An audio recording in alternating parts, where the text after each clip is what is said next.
un aigle. Alors, je préfère dire aigle que faucon. Je pense que ça se peut que c'est faucon.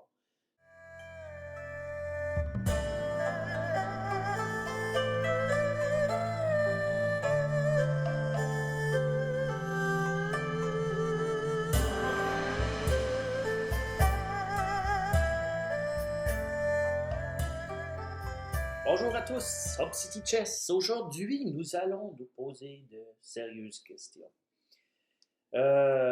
Et ces questions-là m'ont été inspirées et presque dictées par ce livre-ci, Chess for Hawks. Alors,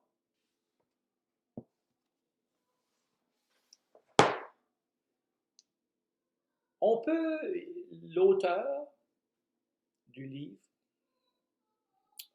classifier un peu les joueurs dans deux catégories. Les aigles, disons, et les colombes. Les colombes. Alors, bien sûr, il y a une grosse différence entre les deux. Les aigles sont beaucoup plus agressifs et les colombes, pas mal plus modérés. Dans le très, très modéré. Ouais. Je cherche pas beaucoup la confrontation. Donc, il dit au chapitre 9, il dit, et ça c'est écrit en anglais, donc j'essaye de traduire un peu du mieux que je peux. Il dit, quand est-ce que c'est... Puis l'auteur, lui, il le dit haut et fort qu'il est naturellement une colombe. Bon. Alors moi, si je pense à un peu mon cheminement, puis qu'est-ce que... le travail que j'ai fait dernièrement, etc., de reconnaître quel genre de joueur que moi je suis. Probablement que au début, dans les années 90, probablement que j'étais plutôt un aigle. Alors, je préfère dire aigle que faucon. Je pense que ça se peut que c'est faucon. Euh, qu'une colombe. Maintenant, mais j'ai tout le temps eu une partie de moi colombe. Et c'est ça qu'il dit aussi. On a ces deux sortes de personnalités-là mélangées, bien sûr. Maintenant, je dois dire que je vais jouer davantage comme une colombe, disons, avec quelques penchants agressifs, encore, d'aigle. Donc, mais je penche plutôt vers la colombe, disons. Euh, on va regarder de ces parties, OK? Une des raisons que je dis colombe, c'est que parfois, surtout quand j'ai recommencé à jouer, puis même dans les années 90, à la fin, où est-ce que c'est que j'ai arrêté de jouer, parce que j'ai arrêté pendant 11 ans, euh, j'avais une tendance, et au début aussi, à arriver à des positions où est-ce que vraiment je gagnais et proposer des nuls. Terrible. C'est terrible. Et la question, lui, qui pose, c'est quand est-ce qu'il faut se, se bagarrer, disons, pour sortir d'une demande de nul dans quelqu'un. Alors, il le dit, lui, pour des colombes, probablement toujours. Oui, ouais. Probablement toujours, c'est-à-dire ne pas, presque toujours, c'est-à-dire ne pas proposer, à moins qu'on voit des avantages psychologiques, et ne pas accepter, à moins, encore une fois, la position, mais quand même, parce qu'on a tendance à proposer beaucoup trop et perdre ainsi de sérieux demi-points. Donc, regardons un peu sa partie qui a joué ici. Il jouait contre un autre grand maître, alors c'est Cyrus Lakdawala contre Enrico Sevillano. Okay? C'était une partie rapide. Donc, ici, une fois que Cyrus, je vais l'appeler Cyrus, Et ça, c'est l'auteur du livre, donc lui, on va le voir comme colombe, et l'adversaire, c'est plutôt comme un aigle. Alors, une fois qu'il a joué fou G5, Cyrus dit pourquoi avoir fait ce coup-là alors que je joue contre un aigle? Parce que Cyrus habituellement souvent joue le système de Londres, mais ici ce n'est pas vraiment tout à fait la même idée. Puis, alors c'est la Trompowski, puis c'est que ça peut devenir assez, comme que lui dit, assez sharp, donc assez, il peut avoir des variantes assez aiguës, ou est-ce que ça pourrait avantager l'aigle. Donc, c'est important aussi de comprendre, une fois que tu comprends qui est-ce que tu es aux échecs, ben, tu essaies de rester, quand tu joues, de rester dans ta zone de confort. Euh, Moi, j'ai remarqué que il y a certains joueurs que je donne des cours qui vont essayer de sortir, de faire quelque chose qui ne correspond pas nécessairement à qui ils sont, puis c'est là qu'ils vont perdre euh, des parties. Alors, c'est souvent là qu'on voit où est-ce qu'est leur faiblesse. C'est beaucoup mieux conseillé de rester dans ce que tu aimes, surtout dans des parties, bien sûr, de tournoi. Donc, on continue. Bien sûr, je me réfère au livre aussi.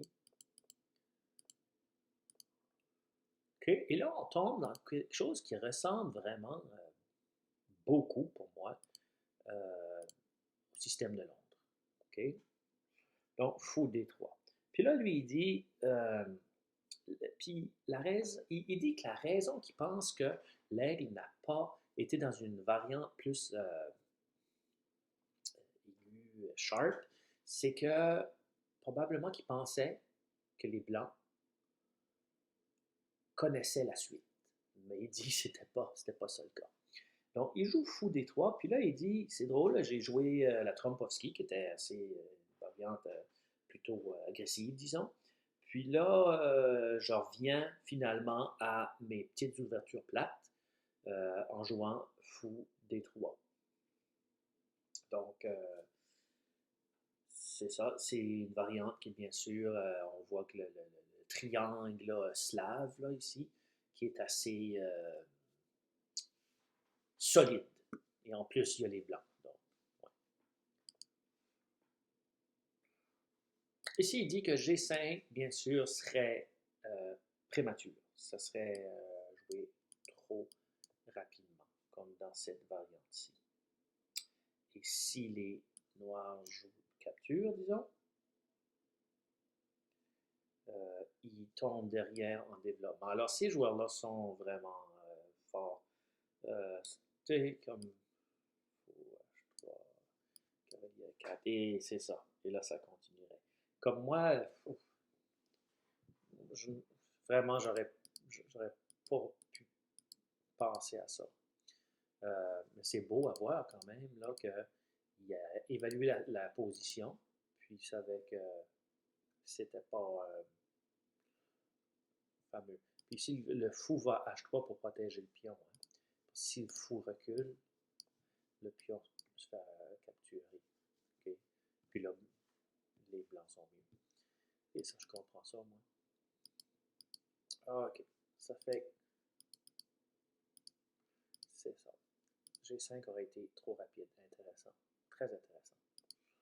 Cavalier C6. A3. A3, l'idée, c'est d'être capable de jouer E4, puis après C capture D, C capture D, il n'y aurait pas cavalier B4 pour écœurer le fou. Donc, c'est ça, une mesure un peu prophylactique qu'on appelle D6.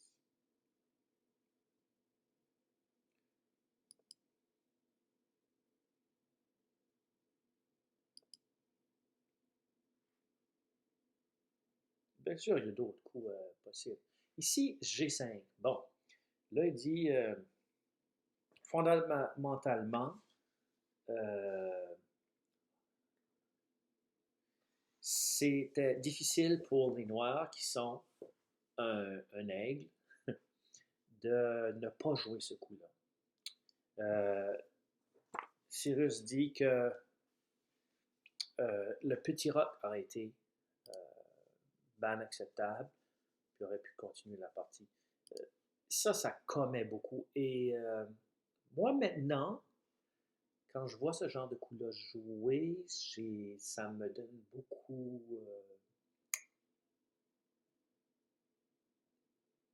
de confiance.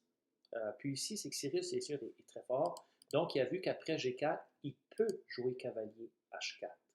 On va regarder ça après. Parce que cavalier G1 serait un problème. Parce que les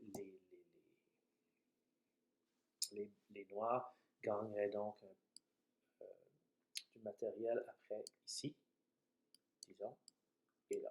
Ouch.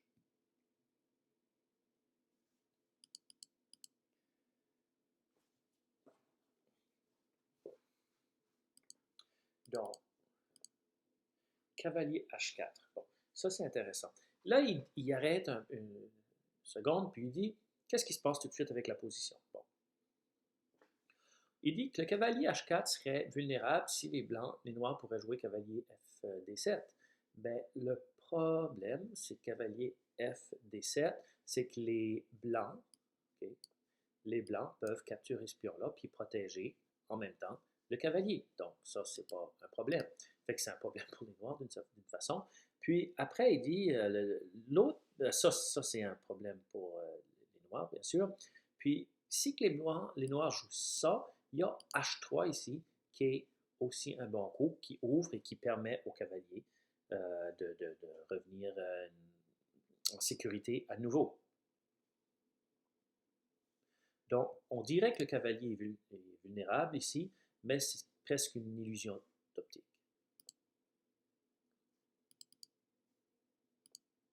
Alors, il joue tour C8, H3, H5. Ici, il joue roi. Cyrus a joué roi. Voyons. H5. Roi F1. Okay. Et là, il n'aime pas son coup ici à roi F1. Il dit qu'il aurait dû jouer, puis a joué quelque chose comme ça dans une autre partie qu'il a joué, D capture C5. Alors, D capture C5, B capture C5 ici, et faire le grand roc. Puis là, c'est que les Blancs ont un roi en sécurité, puis ils vont mettre la pression au centre, dans le centre. Mais malgré tout, il a joué roi. Oups! Roi F1. Okay. Pour apporter son roi ici.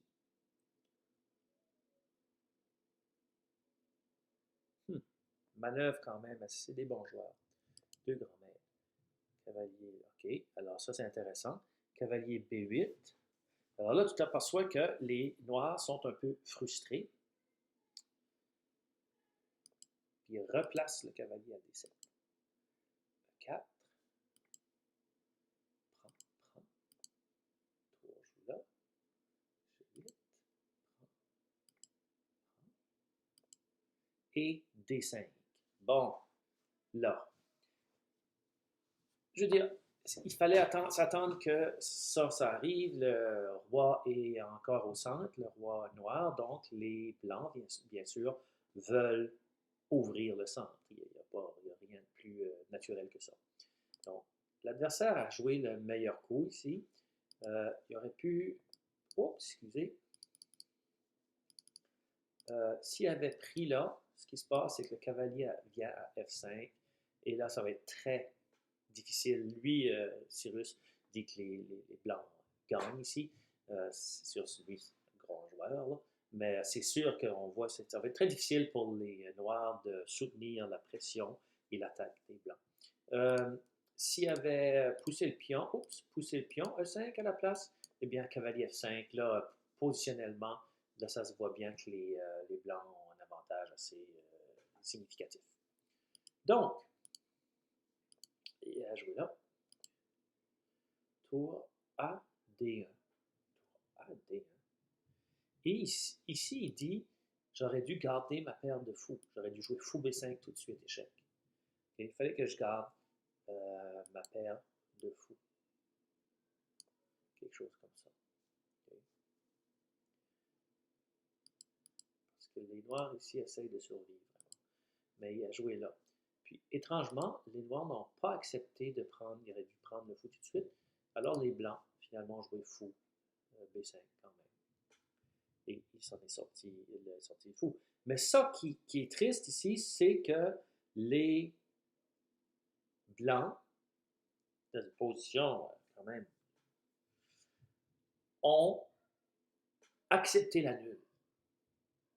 Dans une position qui est la partie commence juste quasiment, mais c'est une position qu'on voit que les blancs semblent avoir plus de possibilités, disons, que les noirs. Les noirs, le roi est encore au centre. Je ne peux pas voir comment les noirs pourraient attaquer les blancs.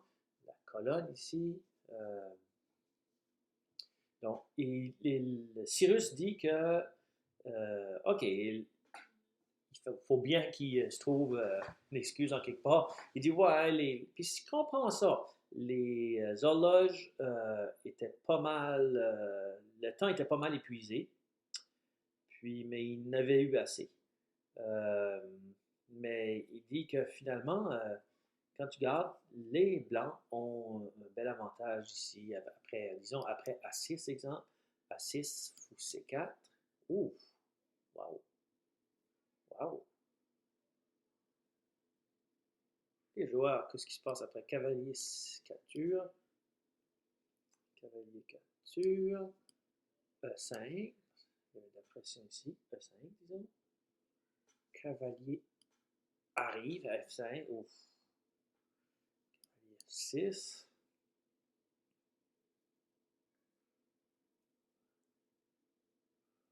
fou prend, wow, D prend, D6, oui, fou F8, D7, échec, cavalier capture D7, okay, cavalier C, D6, échec, échec, fou prend, wow, ouh, ok, ok, c'est impressionnant, ils s'en foutent. Mais c'est ça qui arrive souvent, et je me demande quelle sorte de joueur vous êtes, mais parfois dans une position, et ça, c'était une position qui était avantageuse assez, mais moi, je m'ai déjà vu accepter des nuls, ou même proposer une nulle à quelqu'un que je suis en train de battre comme un rat. Et tu sais, comme, c'est pas...